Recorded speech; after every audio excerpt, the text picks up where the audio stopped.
Allahumma sholli wa sallim ala nabiyyina Muhammadin wa ala alihi wa sahbihi ajma'in amma ba'd. Jamaah semuanya, ikhwatal Islam, jamaah Bumikum Mengaji yang semoga dimuliakan oleh Allah Subhanahu wa taala. Alhamdulillah kita bisa berkumpul kembali, kita bisa melanjutkan kembali kajian kita, majelis kita bersama guru kita, bersama Ustadz kita, Al-Ustadz Haris Abu Naufal Hafizahullah Ta'ala. Alhamdulillah beliau sudah hadir bersama kita semuanya. Dan kami ucapkan terima kasih kepada Ustadz atas kehadirannya, atas kesediaannya untuk hadir bersama kita. Jazakallahu khairan, barakallahu fiik. Dan juga ucapkan terima kasih kepada para jamaah yang telah ikut berpartisipasi dalam majelis kita pada kesempatan kali ini. Semoga apa yang kita luangkan diberkahi oleh Allah Subhanahu wa taala. Baik, sebelum kita masuk ke pembahasan, izinkan kami untuk membacakan tata tertib kajian sebelumnya. Nah, tata tertib kajian online via Zoom meeting yang pertama menggunakan nama sebenarnya sehingga mudah untuk dikenali. Kemudian mematikan fitur video dan mute mikrofon atau audio saat join dan saat kajian berlangsung. Kemudian mendengarkan kajian dan berusaha untuk mencatat. Selanjutnya sesi tanya jawab, insya Allah nanti akan ada di akhir kajian. Pertanyaan harap disesuaikan dengan tema pada hari ini. Kemudian pertanyaan bisa dikirimkan kepada host atau co-host atau moderator untuk kami bacakan nanti insya Allah, atau bisa bertanya langsung dengan raise hand. Akhwat, kameranya harus di off dan ikhwan nanti kamera boleh on jika berkenan. Kemudian menghargai sesama dalam mengikuti kajian dan berharap mendapat keridhaan Allah Subhanahu wa taala sehingga ilmu ini menjadi barokah dan bermanfaat semua di dunia dan di akhirat. Allahumma amin, barakallahu fikum. Selanjutnya untuk waktu dan tempat kami persilakan langsung pada peserta. Silakan. Baik. Bismillahirrahmanirrahim. Alhamdulillah. Alhamdulillah hamdan katsira tayyiban mubarakan fih. Mubarakan alaih kama yuhibbu rabbuna wa yarda. Wa usallim ala nabiyina al-karim Muhammadin wa ala alihi wa ashabihi wa man tabi'ahum bi ihsanin ila yaumiddin. Saudara-saudaraku, kaum muslimin dan kaum muslimat rahimani wa rahimakumullah, alhamdulillah pada pertemuan yang lalu kita sudah mengkhatamkan kitab Aqidatis Salafi Ashabil Hadis miliknya Imam As-Sabuni rahimahullahu taala. Adapun pada kajian kita di malam hari ini dan seterusnya, kita akan membaca kitab I'tiqad A'immatil Hadis yang disusun dan ditulis oleh Al-Imam Ibrahim bin Ismail bin Abbas bin Mardas Al-Jaljani Al-Ismaili rahimahullahu ta'ala, yang lahir pada tahun 277 Hijriah dan kemudian beliau wafat pada tahun 371 Hijriah. Dan beliau termasuk dari ulama Asy-Syafi'iyah.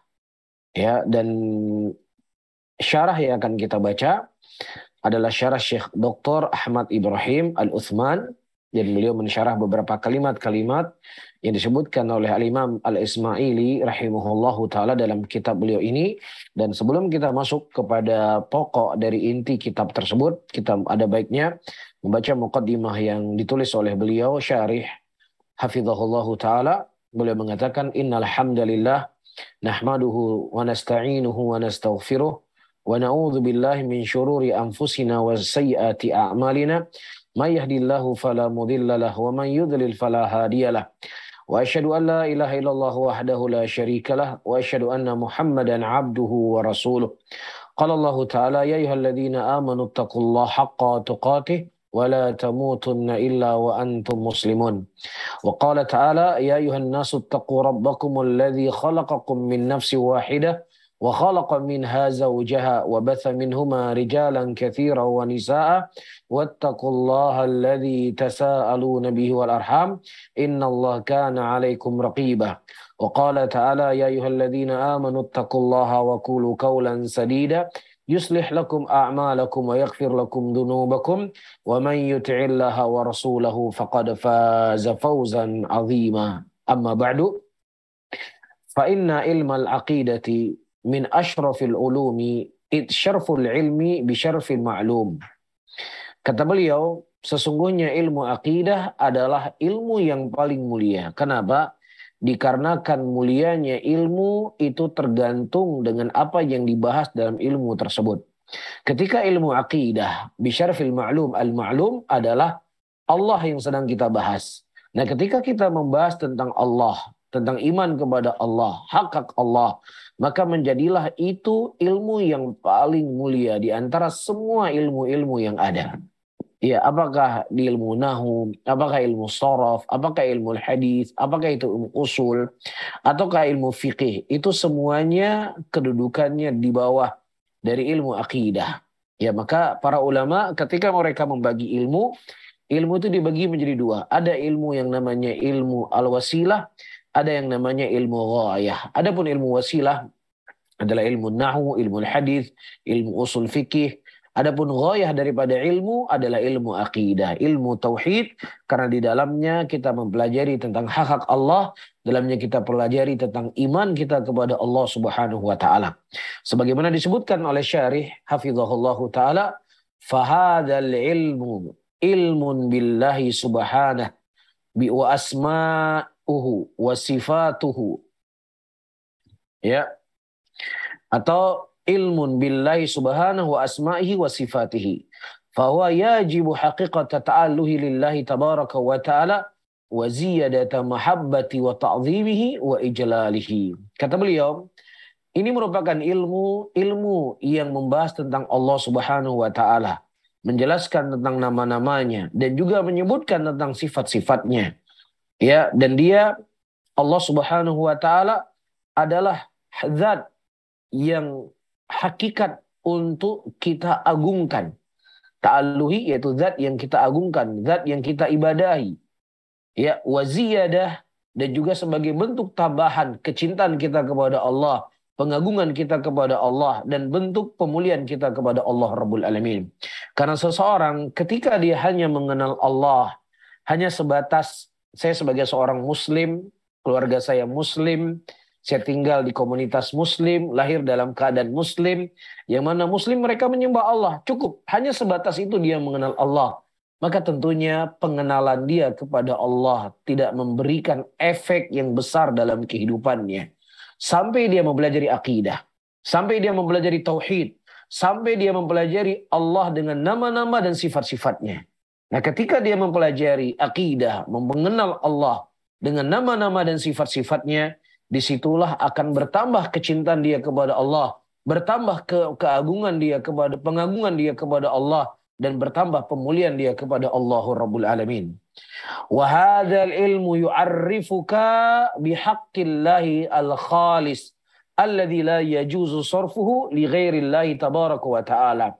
Maka ilmu akidah ini akan mengenalkan engkau, ia akan memberikan informasi kepadamu tentang hak Allah yang suci, yang mana ya hak Allah yang suci tersebut tidak boleh dipalingkan kepada selain Allah Subhanahu wa taala. Wa yubainu laka, dalam ilmu akidah juga akan menjelaskan kepadamu ma yudaddu haqiqatal imani wa kamalihi.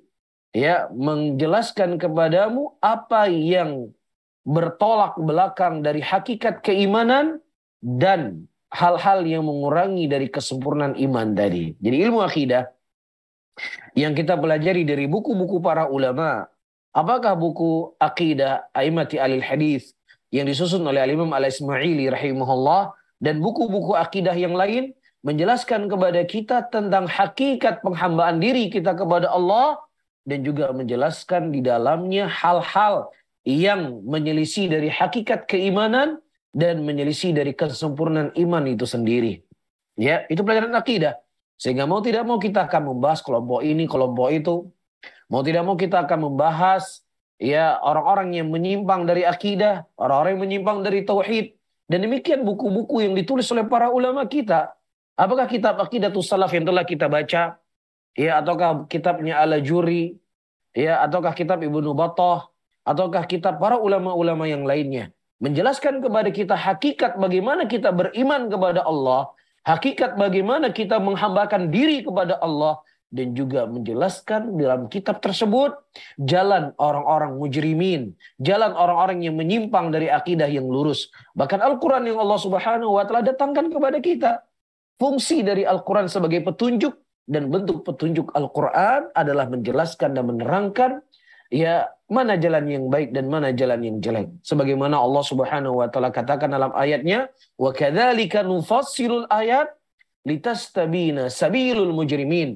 Dan demikianlah kami merinci ayat-ayat kami, kata Allah, untuk menerangkan dan menjelaskan jalan orang-orang yang mujrimin. Kemudian kata Syekh rahimahullah, fannabiyuna jami'an arsalahumullahu libayanil aqidati. Bahkan para nabi-nabi yang diutus oleh Allah Subhanahu wa Ta'ala seluruhnya mereka menjelaskan tentang akidah. Tidak ada satupun nabi dan rasul yang diutus oleh Allah kecuali menerangkan dan menjelaskan tentang akidah. Wa syaraha kalimat tauhidi. Kama qala Allah Ta'ala wa ma arsalna min qablika min rasulin illa nuhi ilaihi annahu la ilaha illa ana fa'budun. Wa qala subhanahu wa laqad ba'athna fi kulli ummatin rasula an ya'budullaha wajtanibut taghut. Nah, dan menjelaskan tentang hakikat kalimat tauhid. Sebagaimana Allah mengatakan dalam ayatnya, tidaklah kami mengutus sebelum engkau dari seorang rasul pun kecuali kami wahyukan kepadanya, tidak ada ilah yang berhak disembah kecuali aku, kata Allah, maka sembahlah aku. Dan juga Allah mengatakan, walaqad ba'athna, dan sungguh kami telah mengutus setiap umat seorang rasul yang tugasnya rasul tersebut mengajak manusia untuk beribadah hanya kepada Allah dan menjauhi segala bentuk peribadatan kepada selain Allah Rabbul Alamin. Oleh karena itu, para hadirin dan hadirat yang dimuliakan oleh Allah, ya, kalau kita kembali kepada sejarah kehidupan Nabi kita Muhammad sallallahu alaihi wasallam, di awal beliau berdakwah, tidak ada penolakan ya dari orang-orang musyrikin. Ya, bahkan mereka mengatakan apa yang disuruh oleh Muhammad nggak ada beda apa yang kita serukan. Tapi ketika Nabi SAW mulai merinci pokok-pokok akidah, mulai merinci tentang prinsip-prinsip tauhid, ya, mulai menerangkan tentang hakikat dari dinul Islam, disitulah mulai orang-orang musyrikin yang menampakkan permusuhan kebencian mereka kepada Nabi Muhammad SAW. Sehingga siapa saja yang mereka mengajak manusia kepada tauhid, mengajak manusia kepada pembersihan akidah, iya, dan menjelaskan dan menerangkan dari perkara-perkara yang menyelisih dari akidah Islam, maka tentunya terkadang dia akan mendapatkan gangguan, ya, seperti gangguan yang didapatkan oleh para nabi dan para rasul. Ya, maka di sini butuh kesabaran. Ya, butuh kesabaran. Makanya Allah Subhanahu wa Ta'ala dalam banyak ayat tidak hanya memerintahkan kita untuk bersabar, tetapi juga memerintahkan kita untuk belajar untuk bersabar. Ya, saling mengingatkan untuk bersabar. Ya, terlebih kita hidup di zaman-zaman yang seperti ini, zaman semakin jauh daripada zaman kenabian, semakin jauh dari zaman kerasulan, maka tentunya manusia itu semakin jauh dari agama. La ya'ti zamanun illa ba'da syarrun minhu. Tidak datang sebuah zaman kecuali zaman setelahnya itu lebih jelek daripada zaman sebelumnya. Wala sabili li ahadin fil hidati an hadzal sabil wa tariq alladhi syara'a Allahu li khalqihi wa man yushakkikir rasul min ba'di ma tabayyana lahul huda wa yattabi ghayra sabilil mu'minin nuwallihi ma tawalla wa nuslihi jahannam wa sa'at masira. Sehingga tidak ada jalan bagi seorang pun fi hidati an hadzal sabil, untuk dia mencocoki daripada jalan ini. Wa tariq alladhi syara'a Allah, dan jalan yang telah disyariatkan oleh Allah Subhanahu wa Ta'ala kepada hamba-hambanya, tentunya hanya dengan mengikuti jalan yang telah dipraktekkan oleh para nabi dan para rasul, yaitu jalan membersihkan ketauhidan dan meluruskan akidah, sehingga penghambaan seseorang itu murni dan suci kepada Allah Rabbul Alamin. Makanya Allah mengatakan, wa ma yushakkikir rasul, barang siapa yang seseorang durhaka kepada Rasul, mim ba'di ma tabayyana lahul huda, setelah jelas datang kepadanya petunjuk dan kemudian dia mengikuti selain daripada jalannya kaum mukminin, maka kami palingkan mereka kemana mereka berpaling, dan kami masukkan mereka ke dalam neraka jahanam, yang neraka jahanam itu merupakan sejelek-jelek tempat kembali. Nah, apa jalannya Rasul? Apa petunjuk yang datang dari Nabi? Apakah Nabi mengajarkan kita untuk menjadi seorang suami yang baik saja? Apakah Nabi hanya mengajarkan kita untuk menjadi tetangga yang baik saja? Apakah Nabi hanya mengajarkan kepada kita untuk memiliki lisan yang tidak kotor, yang tidak menyakiti hati orang lain? Iya, ini ajaran Nabi SAW.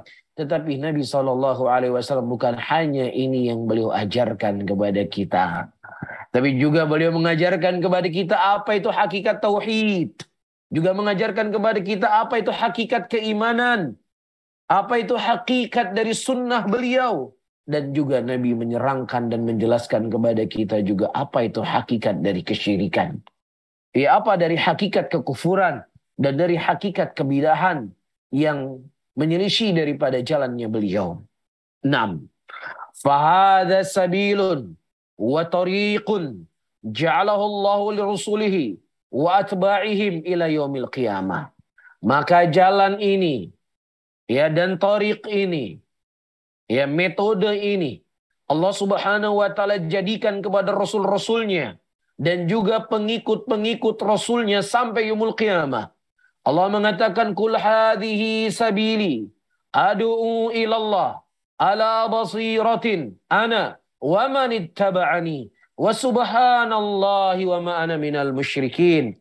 Dan katakanlah, sesungguhnya ini merupakan jalanku yang satu, yang aku mengajak manusia kepada Allah di atas jalan yang satu tersebut, di atas ilmu, di atas basirah, di atas Al-Quran, di atas sunnah. Aku dan orang-orang yang mengikutiku, ya, siapa saja mengikuti Nabi SAW. Apakah di zaman Nabi, ataukah di zaman hari ini, ataukah sampai yaumul qiyamah, jalan mereka adalah jalan yang telah digariskan oleh Nabi SAW, meneraskan tentang akidah, menerangkan tentang tauhid, dan kebalikan daripada hal-hal yang merusak dari tauhid tersebut. Wa subhanallah, maha suci engkau wahai Allah, dan aku bukanlah termasuk dari orang-orang musyrikin. Namun kalau seandainya ada orang yang berkata, kalau kita mengajak manusia kepada tauhid, kalau kita mengajak manusia kepada akidah, kalau kita mengajak manusia untuk menjauhi kesyirikan, menjauhi dari hal-hal yang menyelisih dari pokok-pokok akidah, kita khawatir dakwah kita nggak diterima oleh masyarakat. Kita khawatir akan terjadi penolakan-penolakan. Kita khawatir akan terjadi perselisihan, akan terjadi, ya, pemecah belahan di tengah-tengah muslimin. Subhanallah. Wahai akhi, wahai ukhti, Nabi Muhammad SAW lebih memperhatikan kondisi dan keadaan manusia dibandingkan Anda. Beliau lebih cinta kepada masyarakat dibandingkan Anda. Beliau lebih bijak dalam berdakwah dibandingkan Anda. Tapi bersama dengan itu, Rasulullah SAW tidak berhenti untuk menyeru manusia kepada tauhid. Qul ta'alau ila kalimatin sawa bainana wa bainakum alla na'budu ilallah. Alla na'budu ilallah wa la nusyrika bi syai'a wa la yattakhidha ba'duna ba'dan arbaban min dunillah. Katakanlah ya Muhammad kepada mereka, ayo kita semua kepada kalimat tauhid, kepada kalimat yang satu, yaitu kita beribadah hanya kepada Allah, mensucikan akidah kita hanya kepada Allah Rabbul Alamin. Dan kita tidak menjadikan sebagian kita di atas sebagian lainnya sesuatu yang disembah selain Allah Subhanahu wa taala. Tidakkah engkau sadar di tengah-tengah kita hari ini ada orang-orang yang mengambil berkah dari kotoran-kotoran. Ada di antara mereka yang mengambil berkah dari cincin-cincin dan lain sebagainya. Yang sebagiannya itu terkadang lebih parah dari kondisi dan keadaan orang-orang musyrikin di zaman Nabi Muhammad SAW. Kemudian engkau masih mengatakan ini adalah hal yang akan bisa membuat manusia lari.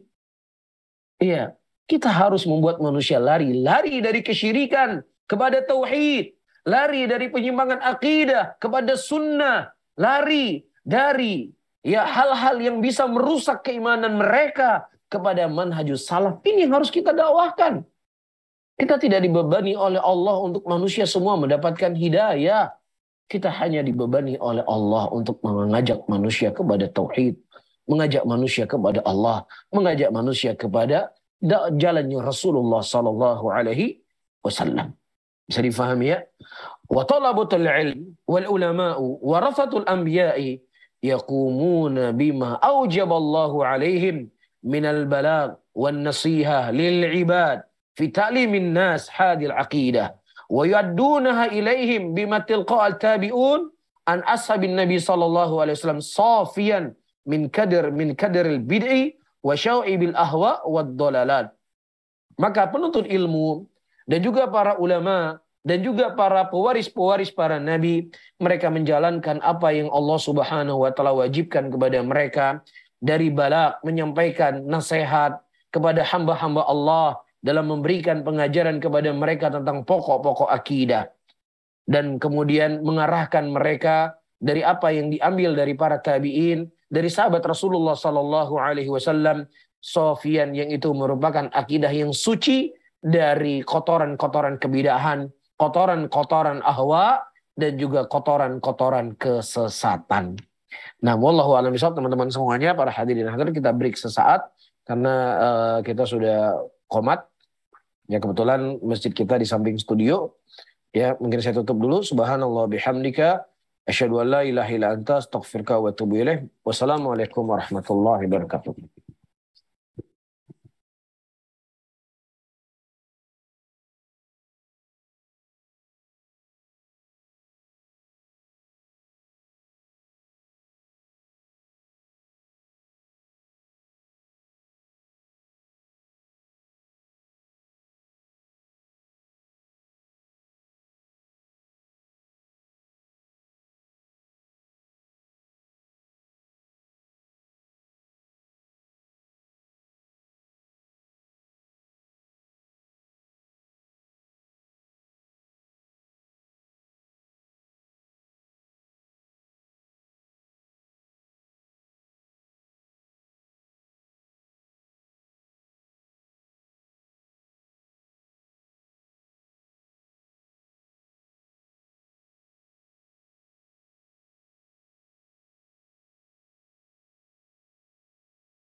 kitab ini dan menjelaskan kepada kita akidahnya para salaf sehingga melazimkan muslimin untuk berpegang di atas akidah tersebut dan berhati-hati dari akidah yang menyimpang daripada akidahnya para salaf.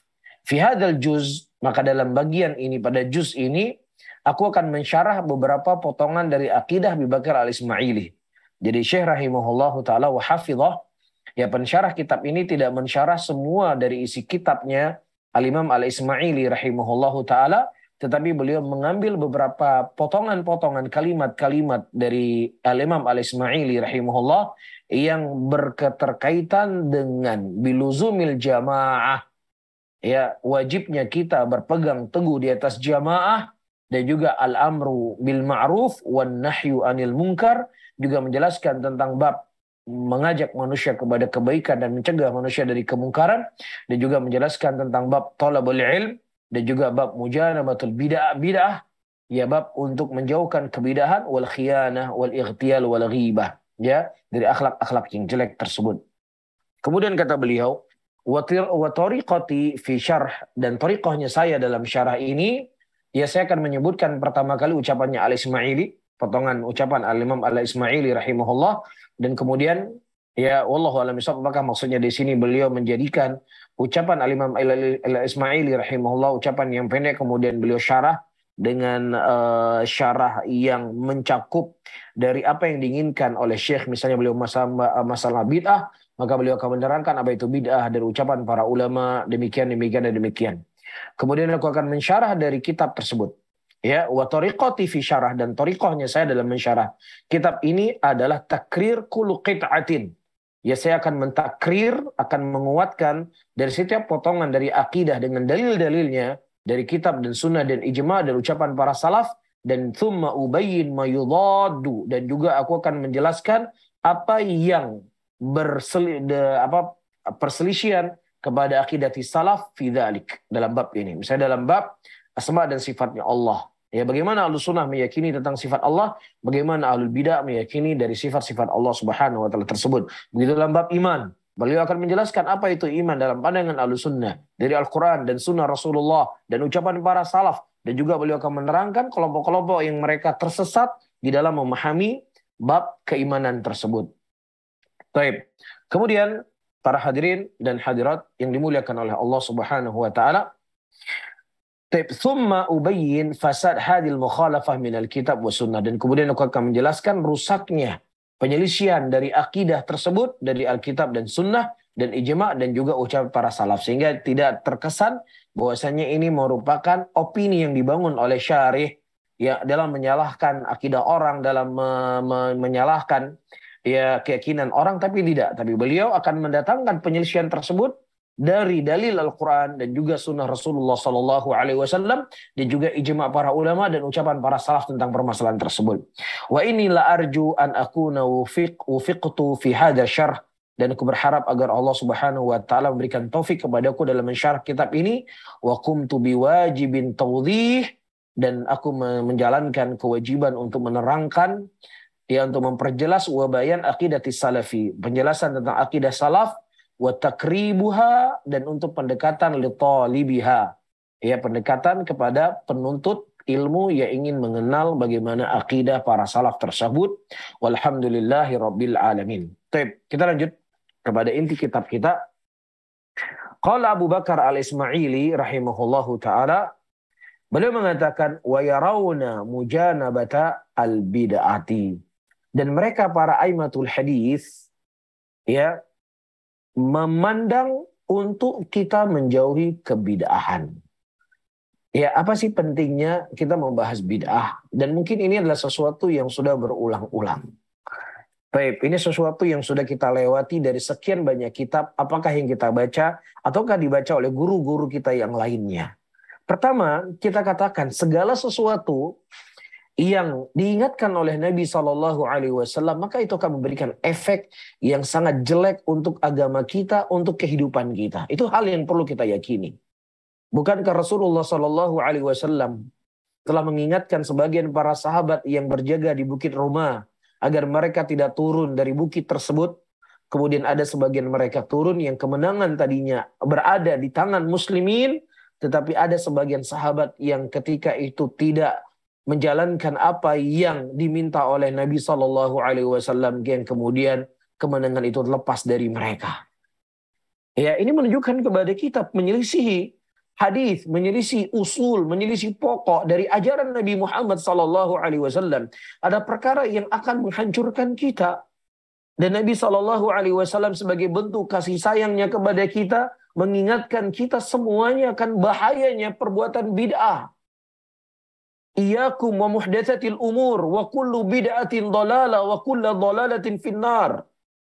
Yaitu sering membasahi lisan Nabi Sallallahu Alaihi Wasallam ketika beliau menyampaikan khutbatul hajah. Sejelek-jelek perkara ada perkara-perkara yang baru, dan setiap perkara baru adalah bid'ah, dan setiap bid'ah itu akan mengantarkan seseorang ke dalam neraka.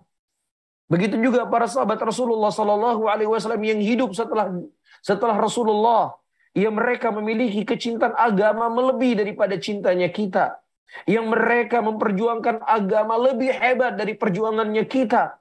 Dan di antara bentuk perjuangan mereka dalam menyebarkan Islam, ya, juga mengingatkan, menerangkan akan bahayanya kebidahan. Ya, dan cukup banyak riwayat-riwayat datang dari sahabat Rasulullah Sallallahu Alaihi Wasallam. Di antaranya datang dari Abdullah ibn Abbas, la tujalis ashabal ahwa. Jangan engkau duduk-duduk dengan alul ahwa, karena kalau dengan duduk dengan mereka akan membuat engkau tersakiti hatinya. Dan juga pengingkaran Abdullah ibn Mas'ud dari sekelompok orang yang mereka melakukan ritual zikir, yang zikir tersebut tidak dicontohkan oleh Nabi Sallallahu Alaihi Wasallam. Begitu juga para ulama tabi'in, begitu juga para ulama tabi'ut tabi'in, begitu juga para imam-imam huda, Imam Ahmad, Imam Malik, Imam Syafi'i, dan imam-imam yang lainnya. Iya, Imam Ahmad di penjara, disiksa. Kenapa? Karena menerangkan dan menjelaskan pokok Ahlus Sunnah dan mengingatkan akan bahayanya bid'ah. Bid'ah Mu'tazilah. Begitu juga imam-imam yang lainnya. Ya, sepanjang masa, sepanjang zaman kita mendapatkan para imam tersebut mengingatkan manusia akan bahayanya kebid'ahan tersebut. Ya, maka ketika ada orang yang mengatakan kita nggak perlu membahas tentang bahayanya bid'ah dan lain sebagainya, karena setiap orang mereka punya dalil, setiap orang itu punya pandangan, setiap orang punya cara dalam mereka memahami agama, sehingga para hadirin dan hadirat tersebarlah kebid'ahan-kebid'ahan. Tersebarlah penyimpangan-penyimpangan, dan sehingga tersungkurlah sebagian orang-orang yang mereka tadinya sudah berada di atas jalan yang hak, berada di atas sunnah, kemudian ya mereka termakan dengan syubhat-syubhat. Ya, akhirnya kemudian mereka ya mempraktekkan kebidahan yang dulunya mereka ingkari. Nasallahu salamata wal afiyah. Ya, maka disebutkan di sini oleh Syekh hafizahullahu taala asy-syarhu al-bid'atu lughatan, walaupun ini sudah kita baca juga dari ibarah yang lainnya yang disebutkan oleh Imam Shawbuni rahimahullah dalam kitab beliau Aqidatus Salaf Ashabul Hadits, kemudian diulang kembali oleh Imam Ismaili dalam kitab beliau ini. Dan tentunya tidak ada yang salah ketika kita mengulang-ulang ilmu tersebut. Ya, berapa banyak hal yang kita melihat berulang-ulang, yang itu kadang nggak bermanfaat. Ya, berapa rajinnya kita, betapa rajinnya kita melihat status orang, terkadang sudah lihat sekali, lihat lagi setelahnya. Yang kadang itu nggak memberikan manfaat kepada kita nggak bosan. Kenapa ketika membahas masalah agama, membahas tentang akidah, membahas tentang ilmu yang diwariskan oleh Nabi Shallallahu Alaihi Wasallam, ketika berulang-ulang kita akan ada kebosanan dan kejenuhannya. Maka ini sesuatu yang keliru dan sesuatu yang salah. Ya, tidak ada sesuatu yang salah ketika itu diulang-ulang. Justru kita yang bosan itulah yang salah. Makanya Aisyah radhiyallahu taala anha, beliau mengatakan, tidaklah aku mendengar sesuatu dari Nabi Muhammad SAW kecuali aku mengulang-ulang terus. Ya, apa yang diingatkan, apa yang kudengar dari Nabi SAW. Baik, disebutkan di sini al-bid'atu lughatan hiya syai'u al-mukhtari'u mimman lam yasbaq lahu nadhirun. Qala Allah Ta'ala badi'us samawati wal ard. Bid'ah adalah sesuatu al-mukhtara, sesuatu yang dibuat ya mimma dari hal-hal yang tidak ada yang semisalnya sebelumnya. Itu secara bahasa. Makanya Allah mengatakan badi'us samawati wal ard. Badi' ya artinya adalah Allah Subhanahu wa taala mukhtari. Allah Subhanahu wa taala menciptakan langit-langit dan bumi-bumi yang mana langit dan bumi itu tidak ada contoh sebelumnya. Ya, tidak ada contoh sebelumnya. Itu namanya bid'ah secara bahasa. Qala al-Hafidz Ibnu Katsir rahimahullahu taala, disebutkan oleh Ibnu Katsir rahimahullah, ay khalaqahuma ala ghairi mithalin sabiq. Maksudnya Allah Subhanahu wa taala menciptakan huma, yaitu menciptakan langit-langit dan bumi yang mana belum ada contoh sebelumnya dari langit dan bumi tersebut. Itu artinya bid'ah secara bahasa. Adapun al-bid'atu syar'an, adapun bid'ah secara syara', fahiya man lam yashra'hu Allahu wa rasuluh wa huwa man lam ya'mur bihi amrun ijab wala istihbab. Apa yang tidak disyariatkan oleh Allah Subhanahu wa taala dan Rasulnya, dan apa yang tidak diperintahkan dengannya, ya apakah itu perintah yang sifatnya wajib ataukah perintah yang sifatnya itu istihbab. Ya, definisi ini adalah definisi Syekhul Islam Ibnu Taimiyah rahimahullah sebagaimana disebutkan dalam fatwanya. Itu segala sesuatu yang tidak disyariatkan oleh Allah dan Rasulnya, dan apa yang tidak pernah diperintahkan oleh Allah dan Rasulnya, apakah perintah itu bersifat wajib ataukah perintah itu bersifat sunnah. Baik. Qala Ibnu Rajab fi ta'rifiha, dan disebutkan juga oleh Ibnu Rajab dalam definisi beliau tentang bid'ah, ma ahdatha mimma la asla lahu fi syari'ati yadullu alaih. Kata Imam Ibnu Rajab rahimahullah, apa yang dibuat, ya, mimma la aslalahu, dari apa yang tidak ada asalnya dalam syariat yang menunjukkan perbuatan tersebut. Tidak datang nas dari Al-Quran, tidak datang nas dari sunnah, juga tidak ada qiyas yang mendobit dari perbuatan tersebut, dan juga tidak ada perbuatan ijma' atau tidak ada ternukilkan ijma' para ulama dalam perbuatan tadi. Ya, tidak ada pegangan dalil. Tidak secara Quran, tidak secara sunnah, tidak secara qiyas, dan juga tidak secara ijma'. Baik, dan qiyas yang kita inginkan di sini adalah qiyas yang sifatnya mundhabit, yang diakui oleh para ulama. Ya, kapan qiyas itu dikatakan mundhabit dan kapan qiyas itu dikatakan sebagai qiyas yang fasid. Bisa difahami ya? Qala al-Hafidz Ibnu Katsir rahimahullahu taala, walidzalika summiyal mubtadi' fid din mubtadi'an liihdathihi fihi ma lam yasbaq ilaihi ghairuhu. Disebutkan oleh Ibnu Katsir, oleh karena itu disebut mubtadi dalam agama sebagai mubtadi'an, dikarenakan mereka membuat sesuatu perkara yang baru dalam agama ini yang itu tidak ada contohnya dari orang-orang yang mereka bisa dijadikan sebagai pegangan di dalam kita beragama, yaitu Nabi kita Muhammad sallallahu alaihi wasallam atau sahabat Rasulullah sallallahu alaihi wasallam. Alal qaul, pendapat sebagian para ulama, ucapan para sahabat, perbuatan para sahabat adalah hujjah. Baik. Wa kadzalika tabdil rughbatan anis syara'. Demikian pula ketika dia mengganti-ganti syariat yang datang dari Allah Subhanahu wa taala sebagai bentuk rughbatan, sebagai bentuk ketidaksenangannya dia kepada syara'. Ya, walaupun dia tidak mengatakan dengan lisannya dia benci dengan ucapan tersebut, dia benci dengan perbuatan sunnah Rasulullah. Secara lisan dia tidak mengungkapkannya, tetapi ketika dia melakukan sebuah amalan-amalan yang baru, yang itu tidak pernah dipraktekkan oleh Nabi SAW, maka secara otomatis dia itu benci kepada syariat Allah, apakah dia itu sadar ataukah dia tidak sadar. Ya, misalnya para hadirin dan hadirat rahimani wa rahimakumullah, Nabi kita Muhammad SAW sholat satu hari satu malam di hadapan para sahabatnya 5 kali. Ya, sesuatu yang tersembunyi dari Nabi kita SAW, ya, itu ternukilkan kepada kita. Apakah itu disampaikan oleh Nabi ataukah ditanya oleh para sahabat Rasulullah SAW? Ya, pernah suatu hari Nabi SAW sholat, Dan kemudian dalam salatnya beliau berkata, al-anuka bila'natillah. Aku semoga Allah al-anuka, aku melaknat engkau dengan laknatnya Allah. Kemudian para sahabat bertanya, ya Rasulullah, kami tidak pernah mendengar engkau membaca doa ini dalam salatmu. Sekarang kenapa engkau baca ya Rasulullah? Ya ditanya oleh para sahabat. Perbuatan Nabi yang Nabi nggak pernah lakukan sebelumnya. Oh, kemudian Rasulullah mengatakan tadi ada syaitan yang mengganggu sholat. Kalau seandainya bukan doa Nabi Sulaiman, aku akan mengikat syaitan itu di pondok masjid supaya kalian melihatnya. Begitu juga ketika Rasulullah SAW sholat, ketika beliau bertakbir sakata hani'atan, beliau diam sesaat. Kemudian para sahabat bertanya, ya Rasulullah, ketika engkau bertakbir, engkau diam sesaat, apa yang engkau baca ya Rasulullah? Ditanya oleh para sahabat. Sesuatu yang tersembunyi ditanya. Ya, dan begitu juga ketika Nabi SAW, kebiasaannya beliau selesai sholat, beliau menghadap kepada makmum. Tapi pada suatu hari Nabi kita SAW selesai sholat, beliau langsung pulang. Dan kemudian beliau menerangkan dan menjelaskan bahwasanya aku teringat dalam sholatku ada zakat yang belum aku bagikan.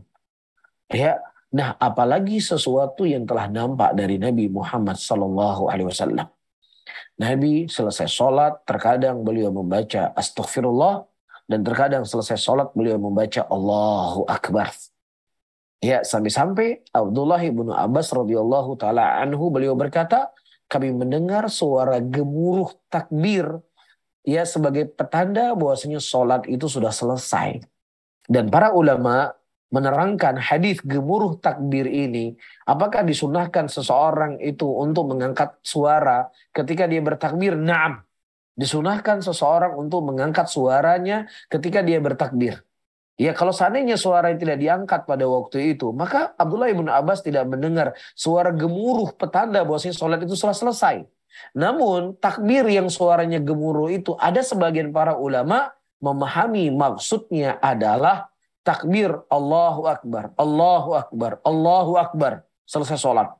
Atau kalimat dalam riwayat yang lain disebutkan astaghfirullah, astaghfirullah, astaghfirullah. Maka disunahkan seseorang ketika Assalamualaikum warahmatullah, Assalamualaikum warahmatullah, dia mengangkat suaranya Allahu Akbar, Allahu Akbar, Allahu Akbar, atau Astaghfirullah, Astaghfirullah, Astaghfirullah. Ini yang kita ketahui dari Nabi kita Muhammad SAW. Kemudian ketika datang orang, dia melakukan bukan seperti yang dicontohkan oleh Nabi SAW. Ya, berarti seakan-akan dia benci. Nggak cukup kita mengatakan astaghfirullah. Masa selesai sholat baca astaghfirullah? Astaghfirullah itu kan kalau kita selesai berbuat dosa, kita selesai berbuat maksiat, kita baru mengucapkan astaghfirullah. Masa selesai sholat baca astaghfirullah? Ya bukan ini kita baca yang ini.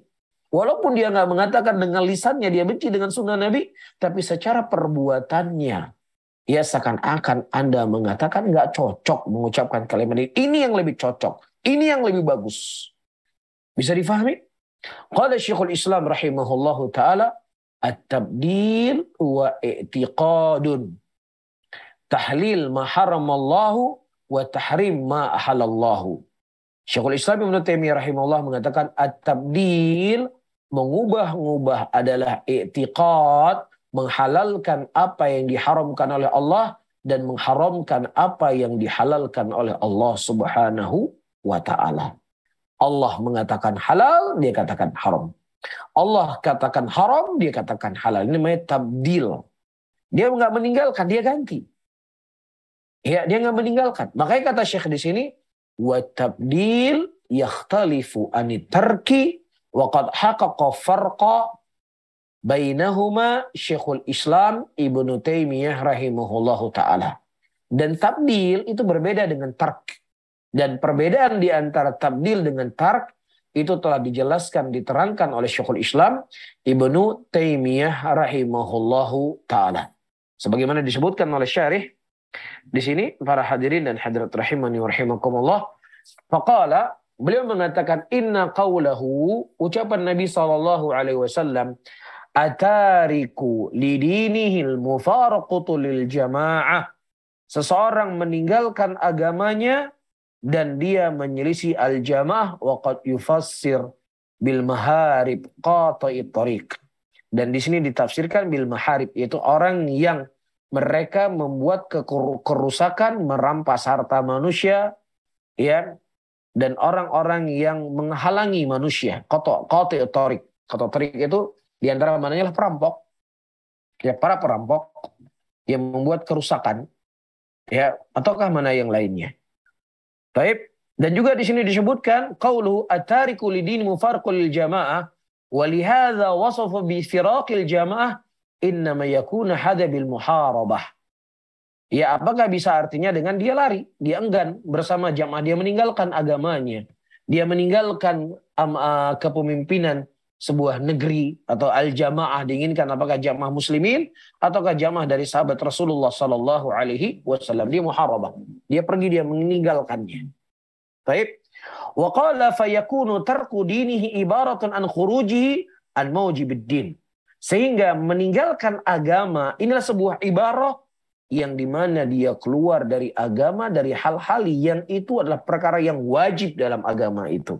Dia nggak sholat, dia nggak puasa, semuanya dia keluar dari agama. Dia meninggalkan agama. Kalau at-tabdil enggak. Dia tetap melakukan ibadah, tapi ibadahnya dia rancang sendiri. Dia tetap berzikir, tapi zikirnya dirancang sendiri. Iya, dia melakukan ibadah A, ibadahnya dia buat sendiri. Ya, Rasulullah telah mencontohkan ibadah A, Rasulullah telah mencontohkan zikir, Rasulullah telah mencontohkan selawat, Rasulullah telah mencontohkan bagaimana cara berdoa. Kemudian dia buat doa sendiri, ya dia buat zikir sendiri, dia buat selawat sendiri, itu namanya tabdil. Tapi kalau at-tark, yaitu dia meninggalkan dari hal-hal yang itu merupakan kewajiban agama.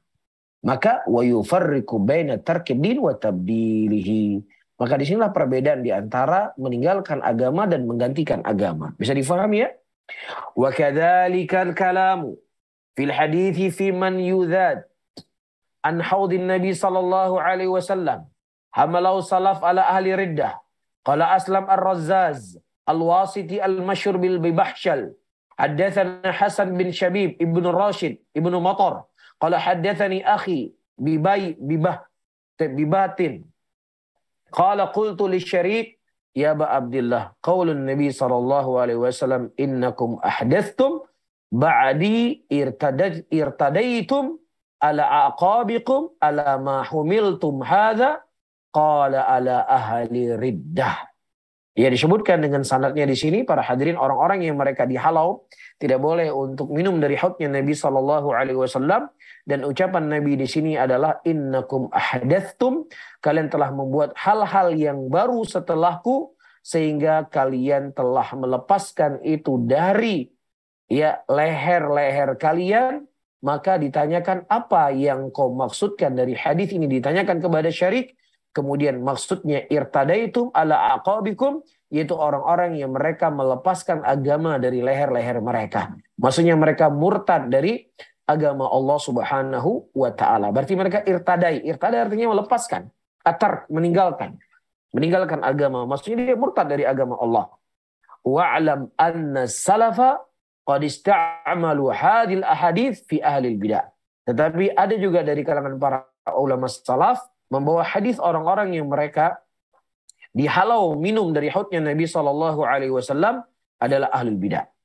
Ya, ahlul bidah yang bidah mereka tidak sampai jatuh ke dalam kekufuran, juga termasuk dari orang-orang yang dihalangi dari minum haudnya Nabi sallallahu alaihi wasallam. Qala al-Hafidz Ibnu Rajab Al-Hambali rahimahullahu taala fusira bihadzal ma'na qaul Nabi sallallahu alaihi wasallam man faraqal jamaah qaid shibrin faqad khala ribqatal Islam fi unuqih fa innal auza'i fasara bil bid'ah yakhruju ilaihi ar-rajul minal jama'ati. Barang siapa yang seseorang, disebutkan oleh Ibnu Rajab menafsirkan daripada ucapan Nabi sallallahu alaihi wasallam, barang siapa yang seseorang berpisah, melepaskan diri dari jamaah dengan satu jengkal saja, maka dia telah melepaskan ya ikatan Islam dari lehernya.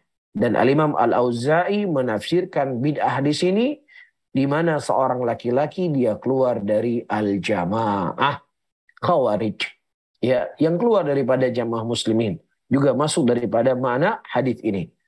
Qala Syekhul Islam Ibnu Taimiyah rahimahullahu taala, fa innal bid'a la tazalu takhruju min saghirin ila kabirin hatta takhrujuhu ila ilhadi.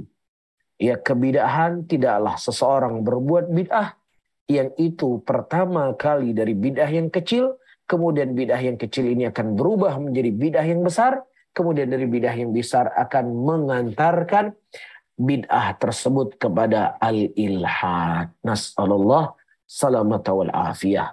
Walidzalika innama yamruku minad din wa yartaddu ala aqabihi al-mubtadi. Qala Muhammad bin Sirin asra'un nas riddatan ahlul bid'ah ahlal ahwa'i.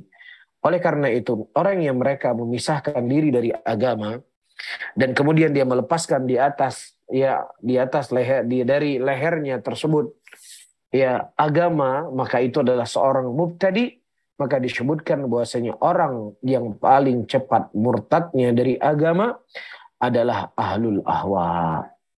Ya, ahlul ahwa orang yang paling cepat paling cepat keluar dari agama karena mereka menjadikan hawa nafsunya sebagai Tuhan. Ya, sebagai hakim dalam apapun perkara agama ini. Jadi kalau hatinya memang condong kepada A, ya udah dia akan mengatakan A. Walaupun A itu adalah bentuknya kekufuran. Ya, nas'alullah salamata wal afiyah. Mungkin ini yang bisa kita sampaikan. Insya Allah mungkin akan kita lanjut pada pertemuan akan datang. Mungkin ditandai di mana kita berhenti dari kitab kita ini. Allahu a'lam bishawab. Barakallahu fikum.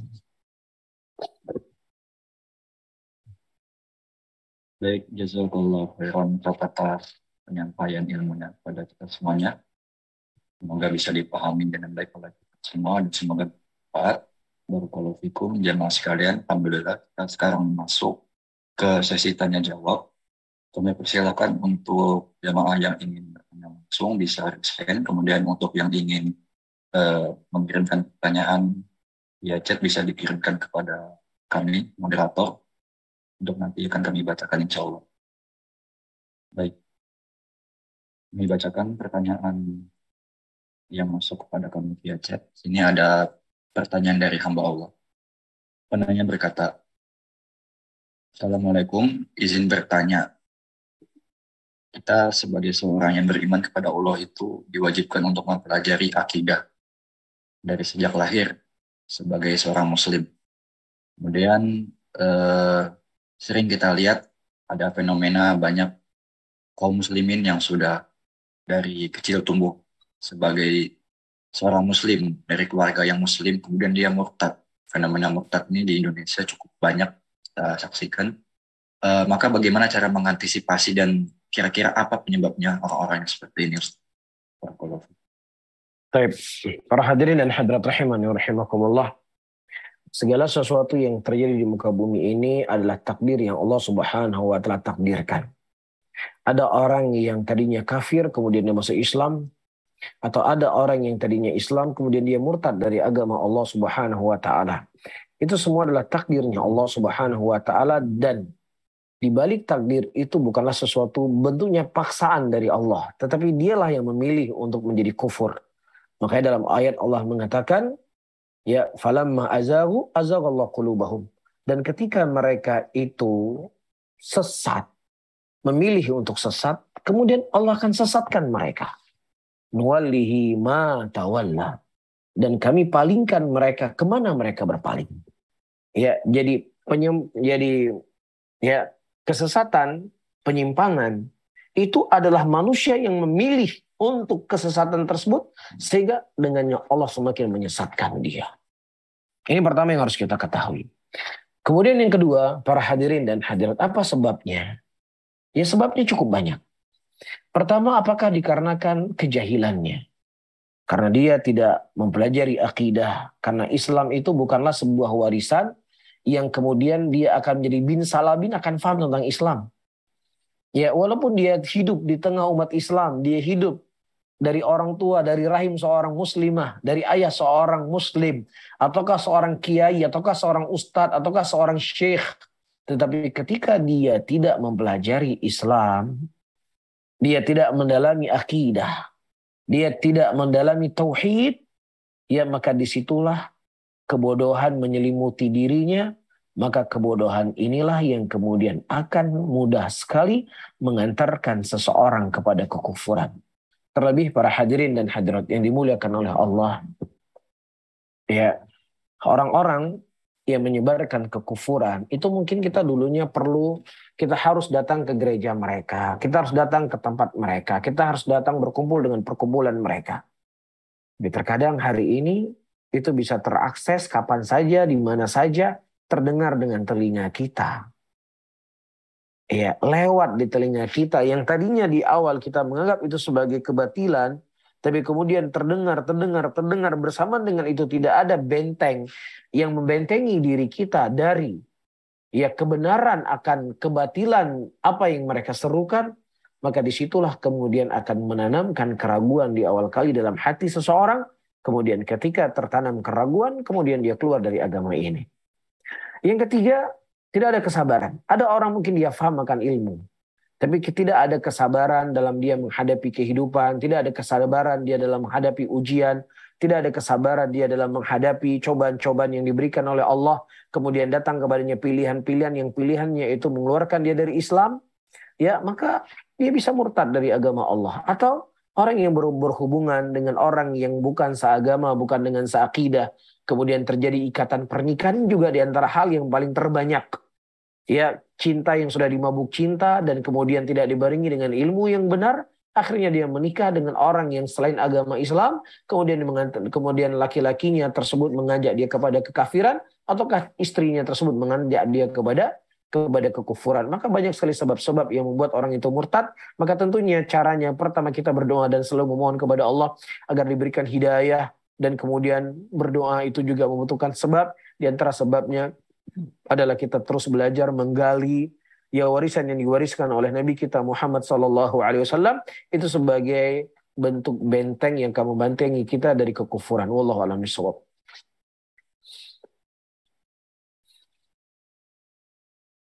Baik, jazakallah khairan wa sanallahu ilaik. Terima kasih Ustaz atas jawabannya. Insyaallah sudah ada yang angkat tangan dari hadirin. Kami persilakan pada Bapak Tarmizi untuk bisa bertanya langsung kepada Ustaz. Silakan.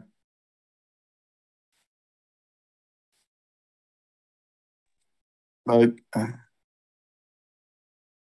terima kasih host. Assalamualaikum warahmatullahi wabarakatuh. Waalaikumsalam warahmatullahi wabarakatuh. Semoga Ustaz dan host dalam lindungan Allah SWT terus menerus. Izin bertanya Ustaz, qadarullah baru-baru ini di grup chat keluarga kami, saudara kami, dikirimkan ada satu potongan video dari Ustadz yang terkenal di negara kita ini, bahwa beliau menyampaikan ada asar dari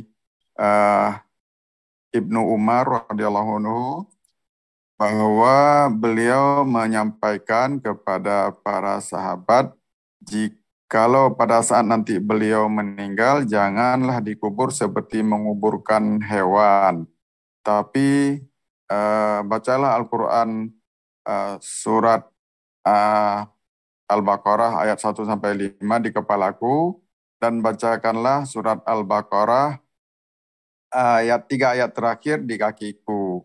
Namun bagi saya yang mungkin masih belajar ini, sepertinya asar ini bertentangan dengan hadis Rasulullah yang pernah kami dengar, yang artinya maksudnya janganlah kalian menjadikan rumah kalian seperti kuburan yang tidak ada bacaan Al-Quran di dalamnya. Nah, mungkin kami mohon diberi penjelasan mengenai asar tersebut dari Ibnu Umar, bagaimana kedudukannya dan bagaimana kita mengaplikasikannya di kehidupan. Terima kasih, jazakallah khairan atas penjelasan Pak Ustadz. Assalamualaikum warahmatullahi wabarakatuh. Waalaikumsalam warahmatullahi wabarakatuh. Taib. Para hadirin dan hadirat rahimani rahimakumullah, wallahu a'lam bishawab.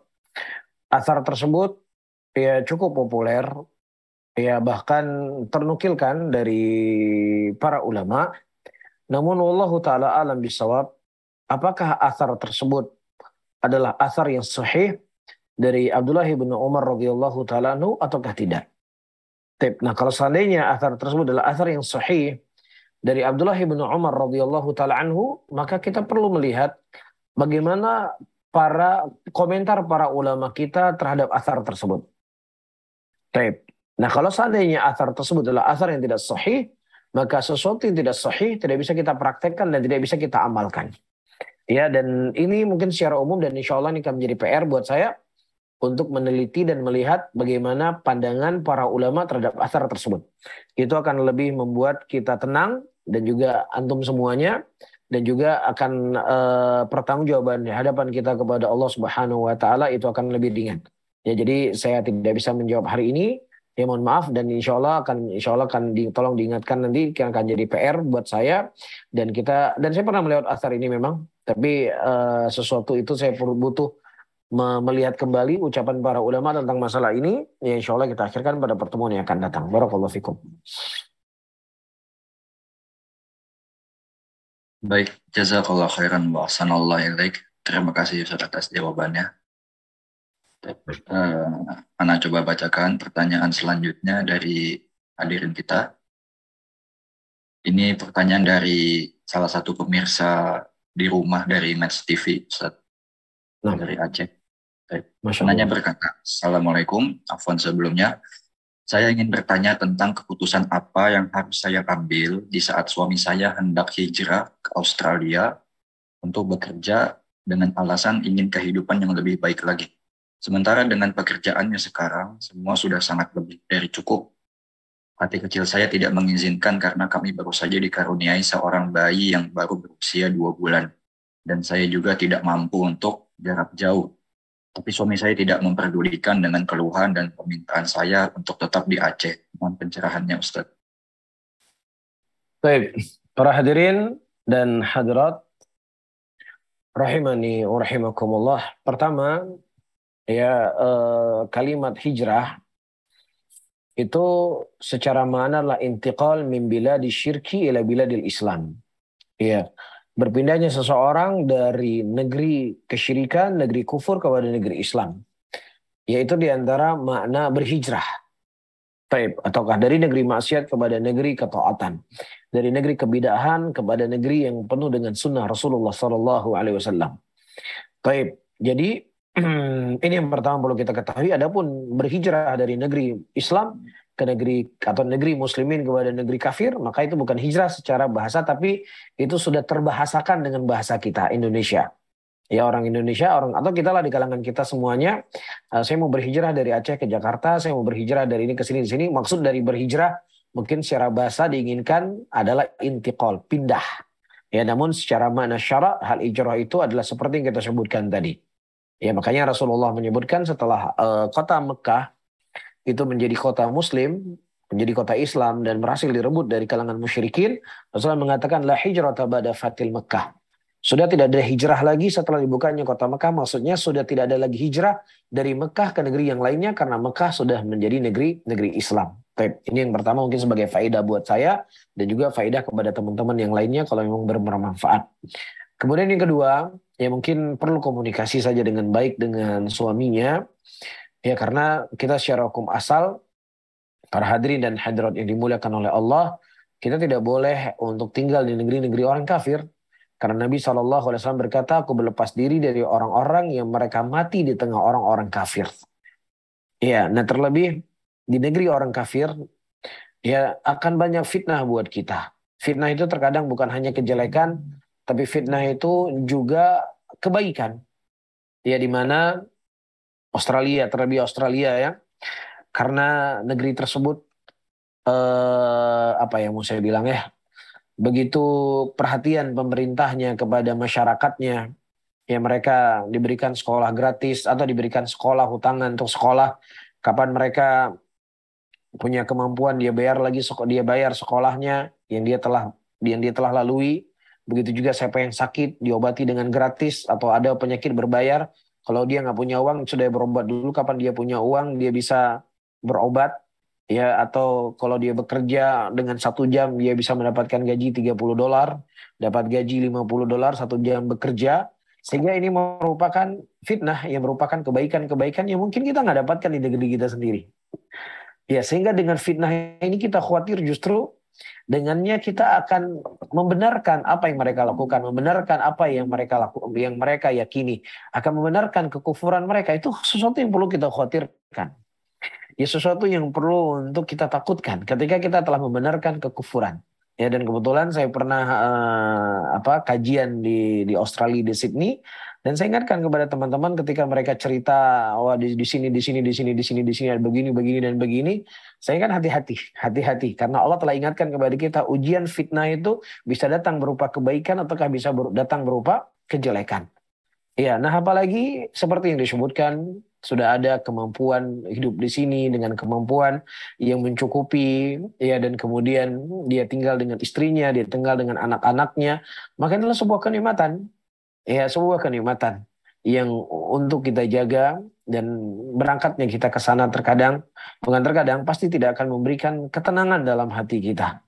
Ya, di sini kita di Aceh mendengar suara saut-sautan adzan, di sana kita nggak bisa mendengar adzan. Ya, karena adzan nggak boleh dikumandangkan di sana. Ya, mungkin tinggal dibangun komunikasi yang baik dengan suaminya.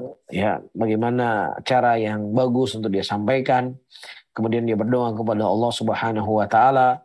Ya, mungkin kalau memang omongan istri yang tidak bisa didengar, ada orang lain mungkin yang bisa menasihati suaminya agar bisa bersabar di negeri-negeri muslimin. Itu jauh akan lebih baik daripada kita pergi ke negeri-negeri yang itu terkadang bisa mengotori hati kita. Wallahu a'lam bishawab. Nah, Baik.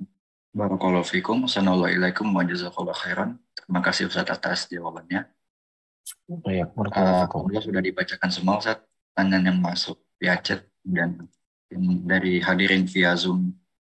Di sini adakah yang ingin bertanya lagi kepada Ustaz secara langsung, bisa langsung raise hand. Kami persilakan.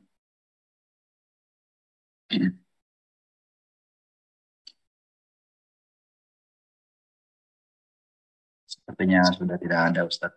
Kita masih ada sedikit waktu. Mungkin Ustaz kalau ada yang ingin ditambahkan silakan atau mau diakhirkan.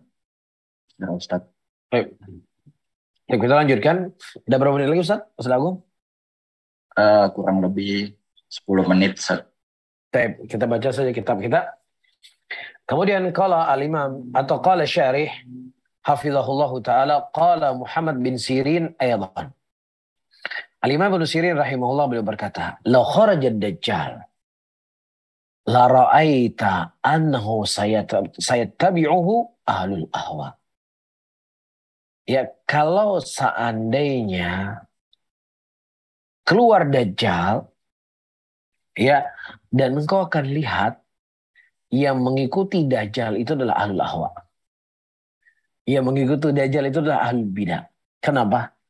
Karena secara akal dan logika mereka, ini Dajjal memberikan kebaikan. Dajjal memberikan kemakmuran. Dajjal memberikan kehidupan. Iya, dia bisa menghidupkan tumbuh-tumbuhan, dia bisa mendatangkan hujan, dan seterusnya. Subhanallah. Ya, wal mubtadi maftunun bi bid'atihi muqimun 'alaiha muharibun li mukhalafihi wa nasihihi min ahli sunnati li'annahu ya'taqidu anna ma huwa 'alaihi haqqun wa annahu syar'ullah. Wal mubtadi, pelaku bid'ah, mereka itu terfitnah dengan bid'ahnya mereka. Sehingga bid'ah itu menjadi kuat dan kokoh dalam hati mereka. Sehingga dengannya mereka akan memerangi, ya, orang-orang yang menyelisih bid'ahnya mereka. Mereka akan memerangi orang-orang yang menasihati mereka dari kalangan ahlus sunnah. Dikarenakan mereka meyakini bid'ah yang mereka lakukan adalah kebenaran. Dan mereka meyakini bahwasannya itu adalah syariat Allah Rabbul Alamin. Ini menjadi sebab, sebagaimana kata para ulama kita, bid'ah itu lebih dicintai oleh iblis daripada maksiat. Kenapa? Karena seseorang ketika dia teler, dia mabuk, dia berjudi, dia berzina, dia tahu apa yang dilakukan itu dosa. Dia tahu yang dilakukan itu maksiat. Dia tahu yang dia buat itu nggak baik. Ketidakketahuannya dia yang dilakukan itu tidak baik, maka akan mudah mengantarkan seseorang untuk bisa bertobat. Tetapi orang yang mereka berbuat bid'ah, mereka meyakini bahwasanya apa yang mereka lakukan adalah kebaikan. Mereka meyakini apa yang mereka praktekkan itulah syariat Allah. Maka ketika ada orang yang mengingatkannya, menasehatinya, membantahnya, kamu gila. Saya sedang beribadah kepada Allah. Saya sedang berzikir kepada Allah. Saya sedang berselawat kepada Nabi SAW. Saya sedang berdoa. Masa selawat nggak boleh? Masa zikir nggak boleh? Masa berdoa nggak boleh? Ya, masa beribadah kepada Allah nggak boleh? Dan ini terjadi di kalangan di zaman dahulu, bukan hanya hari ini. Ketika Muhammad bin Sirin rahimahullah mengingkari ada orang melakukan ibadah tambahan yang tidak dicontohkan oleh Nabi SAW. Kemudian ketika diingatkan oleh Ibnu Sirin, dia berkata, "Awai Ibnu Sirin, apakah Allah Subhanahu wa taala mengadab saya ketika saya ruku dan sujud kepadanya? Masa orang ruku dan sujud salah? Masa orang ruku dan sujud itu diadab?" Kata Ibnu Sirin rahimahullah, Allah tidak mengadab engkau dikarenakan engkau ruku dan sujud kepadanya. Tetapi Allah mengadab engkau dikarenakan engkau menyelisihi dari jalannya Rasulullah sallallahu alaihi wasallam. Subhanallah. Iya. Begitu juga ketika ada orang-orang atau ada seseorang pada waktu itu yang dia ingin memakai baju ihram, berihram di masjidnya Nabi SAW. Dan kemudian dia bisa bertalbiyah dengan waktu yang lebih lama. Dia bisa dapat pahala yang lebih banyak. Kemudian ditegur oleh Imam Malik rahimahullah. Orang yang ingin berangkat umroh atau berangkat haji, itu kan miqatnya di Dzulhulaifah. Di sana kan dia miqatnya dia. Ya, dan dia ingin, dan laki-laki ini ingin lebih lama untuk dia bertalbiyah sehingga dia miqatnya di Dzulhulaifah. Kemudian ditegur oleh Imam Malik rahimahullah. Dan Imam Malik membaca ayat falyahdharil ladzina yukhalifuna an amrih an tusibahum fitnah. Berilah peringatan kepada orang-orang yang mereka menyelisih perintah kami akan ditimpa kepada mereka fitnah dan ditimpa kepada mereka azab yang pedih. Ya, sehingga karena dia meyakini itulah perbuatan baik, dia meyakini itu adalah ibadah, dia meyakini itu merupakan syariat Allah Subhanahu wa taala, sehingga orang-orang seperti ini sulit untuk bertobat dan justru mereka akan memusuhi, memerangi, menjauhi, mentahdzir, melakopi dengan lakop-lakop yang jelek kepada ahlus sunnah yang mengingatkan dan menasihati dari kebidaan-kebidaan tersebut. Sadaqan Nabi SAW, la yaqbalu taubata alal bid'ah hatta yada bid'atahu. Allah tidak akan menerima taubat alal bid'ah sampai dia meninggalkan kebidahannya. Maksudnya Allah tidak memberikan taufik kepada pelaku bid'ah sampai dia meninggalkan kebidahannya. Ya, karena sulit dia mendapatkan apa? Mendapatkan taufik karena dia telah meyakini apa yang dibuat itu ibadah. Makanya orang-orang yang diingkari oleh Abdullah bin Mas'ud ketika mereka berzikir pada waktu itu dengan zikir yang tidak pernah dicontohkan oleh Nabi, mereka berkata, wahai Abu Abdurrahman, tidaklah kami menginginkan ini kecuali dengannya kebaikan. Kebaikan yang dia inginkan. Ya, kemudian kata Abdullah bin Mas'ud, berapa banyak orang-orang yang mereka menginginkan kebaikan, tetapi mereka tidak sampai kepada pintu kebaikan tersebut. Dan apa yang saya sebutkan tadi, bahwa syaitan itu lebih menyukai bid'ah daripada maksiat, itu ternukilkan dari Al-Imam Sufyan bin Sa'id Ats-Tsauri rahimahullah, sebagaimana disebutkan oleh Syekh di sini, al-bid'atu ahabbu ila iblis minal ma'siyah wal ma'siyatu yutabu minha wal bid'atu la yutabu minha.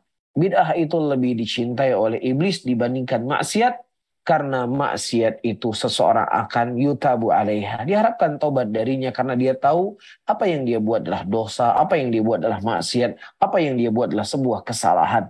Tapi bid'ah itu terkadang orang sulit untuk bertobat karena dia meyakini apa yang dia buat adalah kebaikan. Wa hasbuka min syarril bid'ati an ta'lam anna al-mubtadi la yuqirru ala bid'atihi wa annal kafir yuqirru ala kufrihi idza adal jizyah. Qala Syekhul Islam Ibnu Taimiyah rahimahullahu taala, haula yani ahlul kitab yuqirruna ala dinihim al-mubtada' wal mansukh al-mustassirin bi wal muslim la yuqirru ala mubtadi wala mansukhin wala sirran wala alaniyatan. Di mana orang-orang ahlul bidah itu tidak meyakini, dia tidak mengaku kalau dia berbuat bidah. Marah dia ketika kita mengatakan kamu berbuat bidah. Enak saja kamu mengatakan saya pelaku bidah. Saya bukan bidah. Saya tidak berbuat bidah. Saya tidak berbuat hal yang menyelisih sunnah Rasulullah. Ini adalah sunnah Nabi, dia marah. Tetapi orang-orang kafir kita katakan bahwasanya kamu adalah orang-orang yang berada di luar Islam sehingga engkau harus membayar jizyah. Engkau harus membayar upeti. Dia bayar upeti. Iya betul, saya ini bukan muslim. Saya ini kafir menurut istilahnya kalian. Sehingga saya siap untuk mengeluarkan apa? Jizyahnya saya. Ya, sebagaimana disebutkan oleh Syekhul Islam Ibnu Taimiyah rahimahullah, haula ya'ni ahlul kitab. Mereka ahlul kitab yukirruna ala dinihim. Mereka membenarkan bahwasanya ini agama saya. Ya, dia nggak marah kalau kita katakan dia bukan muslim. Dia nggak marah kalau kita katakan dia itu kafir. Dia nggak marah kalau kita katakan kamu nggak beragama dengan agama Rasulullah. Ya, adapun mubtada, nah fi ala dini mubtada wal mansukh mustassirin bihi. Ya, wal muslimu, adapun muslim yang mereka berbuat bid'ah, mereka tidak mengikrarkan kepada bid'ahnya mereka. Ya, kalau kita katakan ini sesuatu yang mansukh, ini sesuatu yang sudah tidak ada dalam syariat, enggak. Ini adalah sebuah ketetapan. Bisa difahami ya? Ya subhanallah, ini faedah yang luar biasa. Ya para hadirin dan hadirat, dan bukanlah maknanya ya kemudian kita mengatakan bahwasanya ahlul bidah itu lebih bejat daripada orang kafir. Enggak boleh kita mengatakan demikian dalam sisi mutlak. Tetapi kita mengatakan ahlul bidah itu lebih jelek daripada orang kafir dalam bab ini. Dalam bab ini ya, bukan dalam bab secara kemutlakannya. Karena orang kafir itu dia telah kafir keluar dari Islam dan dikekal selama-lamanya dalam neraka kalau seandainya dia tidak masuk Islam. Adapun ahlul bidah, selama bidah itu bukan bidah yang mengeluarkan dia dari Islam, bidahnya itu cuma sekedar bidah al-mufassiqah, maka dia berada di bawah tahta masyiatillah. Bisa saja Allah mengampuni dosanya tanpa diadab dalam neraka, atau bisa saja Allah mengadab dia dalam neraka dan kemudian Allah akan menarik dia kembali ke dalam surga karena masih ada ya iman di dalam hatinya. Wal bid'atu mufsidatun lil iman, qala Syekhul Islam Ibnu Taimiyah rahimahullah, faman tadabbara hadza alima yaqinan ma fi hashwil bid'ah min as-sumum al-mudha'afah lil iman, wa lihadza qila innal bid'ah mushtaqatun minal kufri. Dan bid'ah itu akan merusak keimanan seseorang. Sebagaimana disebutkan oleh Syekhul Islam Ibnu Taimiyah rahimahullah, barang siapa yang seseorang memperhatikan ahlul bidah, memperhatikan orang-orang yang berkutat dengan kebid'ahan, ulima yaqinan, maka diketahui dengan yakin bahwasannya pelaku bid'ah, orang-orang yang gemar dengan kebid'ahan, ada racun yang berlipat-lipat yang akan melemahkan imannya. Oleh karena itu disebutkan bahwasanya bid'ah itu adalah jalan menuju kepada kekufuran. Kama anal bid'ah tufsidud din fa hiya mafsadatul lid dunya aidha fa inma tuwarithu ahluha al ma'asi wal fawahish fayajtama fi ahliha asyubuhat wa syahwat al-muharramah allati wajima'u syarri. Dan sebagaimana bid'ah bisa merusak agama, maka bid'ah juga merusak dunia seseorang. Berapa banyak orang yang dia ikut golongan-golongan ya, dari golongan-golongan yang menyimpang dari sunnah Rasulullah SAW. Dia punya pekerjaan yang bagus, punya pekerjaan yang halal, punya pekerjaan yang baik, yang dengannya dia bisa menafkahi keluarganya, menafkahi anak dan istrinya. Kemudian akhirnya dia meninggalkan pekerjaan, ingin pergian ke sebuah A, ke tempat A, ke tempat B, ke tempat C. Dia meninggalkan anaknya, meninggalkan istrinya bertahun-tahun dengan maksud dan tujuan untuk mengajarkan kebaikan kepada manusia. Dia pergi ke negeri-negeri keliling dunia sementara anak dan istrinya ditinggalkan bertahun-tahun. Ya rusak agamanya, rusak dunianya, rusak rumah tangganya, rusak perekonomiannya, rusak pekerjaannya. Jadi bid'ah itu menghancurkan.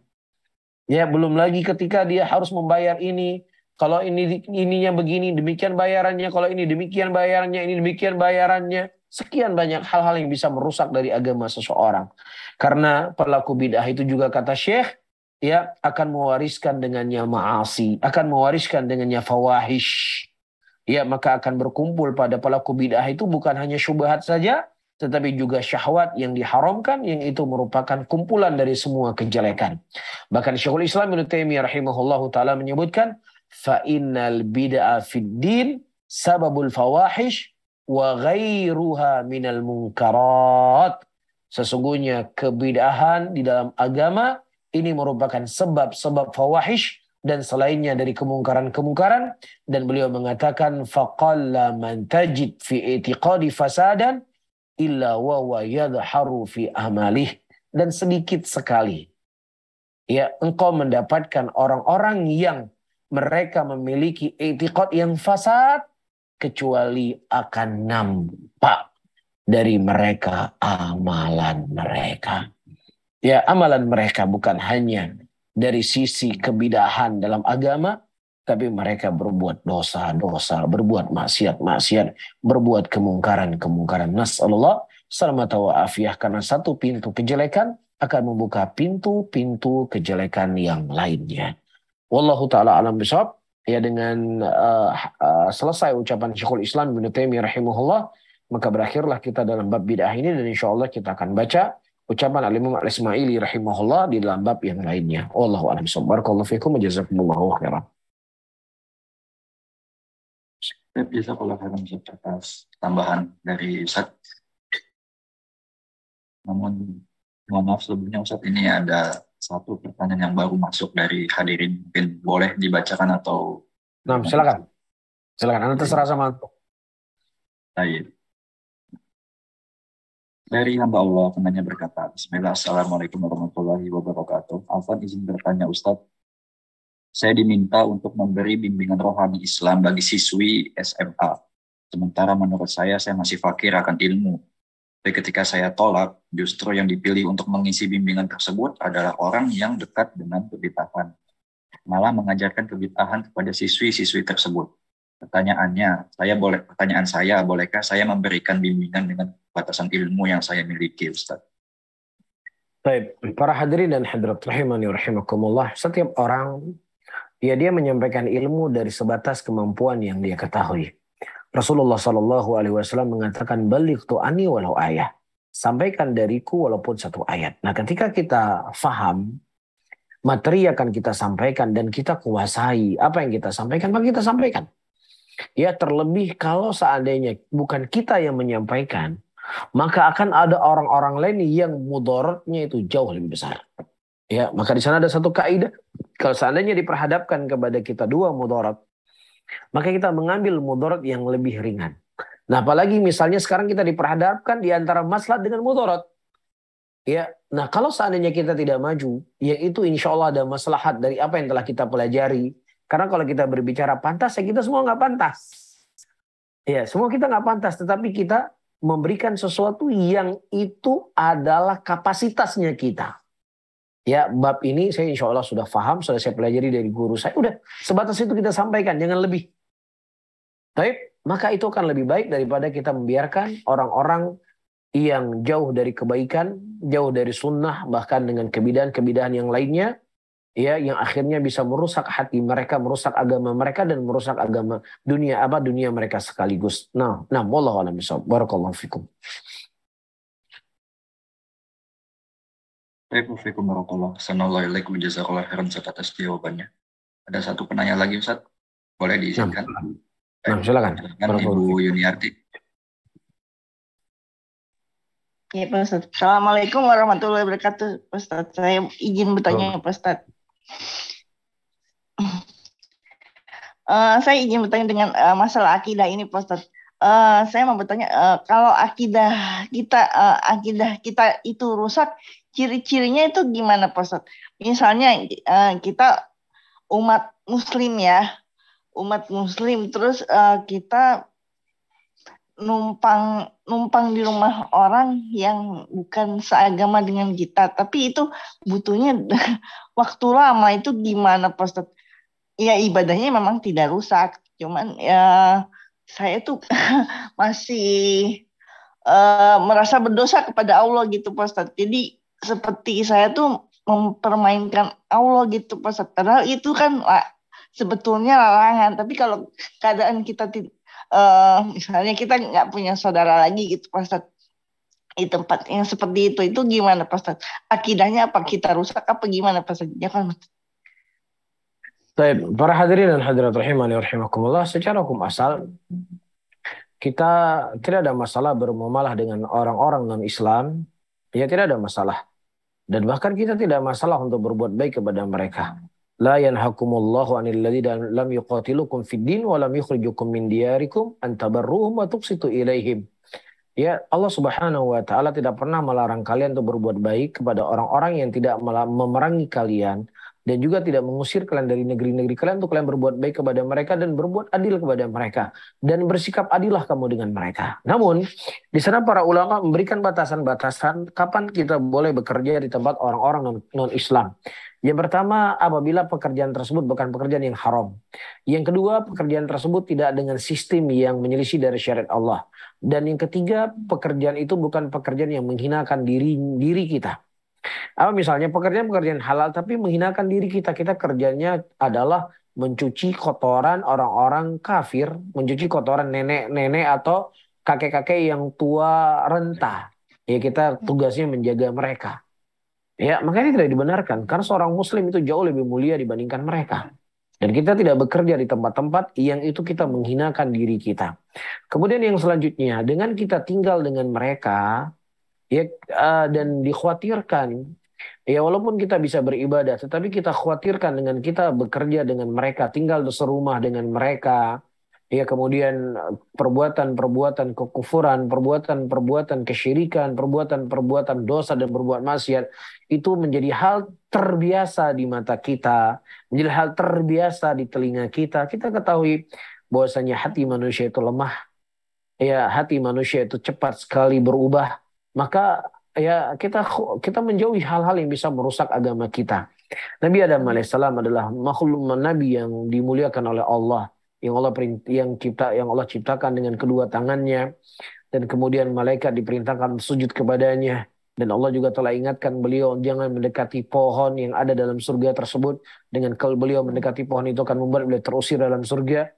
Kemudian ini sebuah keyakinan yang batil yang telah, maksudnya Nabi Adam paham ini batil, ini nggak boleh saya dekati pohon ini maksiat saya kepada Allah, saya nggak boleh mendekati pohon tadi. Tapi karena syaitan terus mendatangi beliau, menggoda beliau, membisiki beliau, sehingga sesuatu yang tadinya diyakini sebagai kebatilan sehingga beliau lupa kalau Allah pernah melarang beliau untuk melarang beliau untuk mendekati pohon tadi. Pelajaran bisa kita petik, hal-hal yang kita yakini itu sebagai kebatilan, tapi karena kita tinggal bersama mereka, duduk dengan mereka, bercengkrama dengan mereka, serumah dengan mereka, yang kemudian terdengar kekufuran dan lain sebagainya, maka kita khawatir itu semuanya akan bisa memberikan sesuatu yang baik dalam hati kita.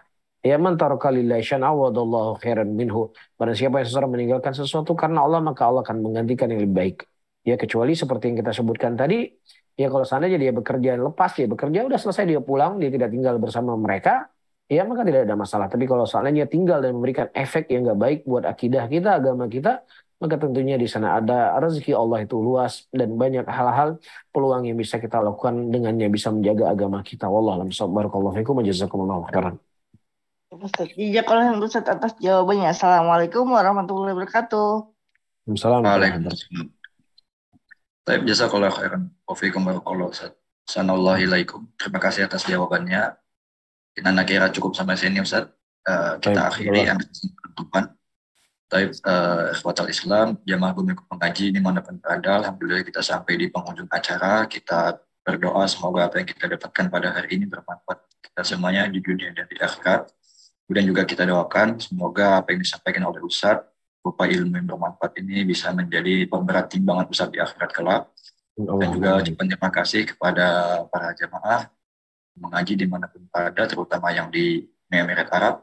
Semoga dimudahkan untuk jumpa lagi di kajian yang akan datang. Kami mohon maaf jika ada kesalahan kata maupun sikap.